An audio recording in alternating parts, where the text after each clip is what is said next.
ও পয়গম্বর, আল্লাহর সঙ্গে সাক্ষাৎ করার জন্য আকাশগুলি পাড়ি দিয়ে আল্লাহর বাড়িতে আপনাকে নিয়ে যাওয়া হচ্ছে।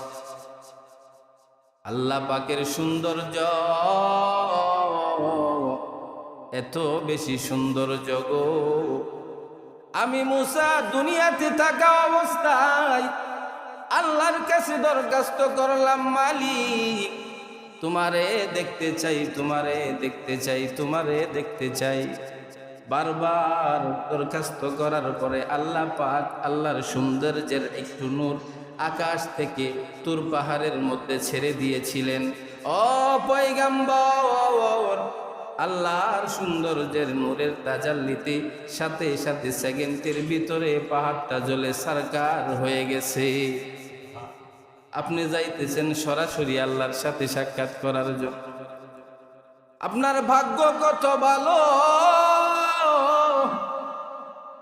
এতবার দরখাস্ত করার পরে আল্লাহ পাকের সঙ্গে সরাসরি সাক্ষাৎ তো দূরের কথা, নূরের একটু তাজাল্লি আমি দেখতে পেরেছি। কিন্তু আপনি মুহাম্মদ আল্লাহর কাছে দরখাস্ত করেন নাই, কিন্তু মহান মালিক আপনাকে ভালোবেসে নিজে ওনার বাড়িতে আপনারে নিয়ে যাইতেছে। আপনি দরখাস্ত করা লাগে না, আপনাকে দেখা দেওয়ার জন্য আল্লাহ নিজ বাড়িতে ডাকছে। সুবহানাল্লাহ।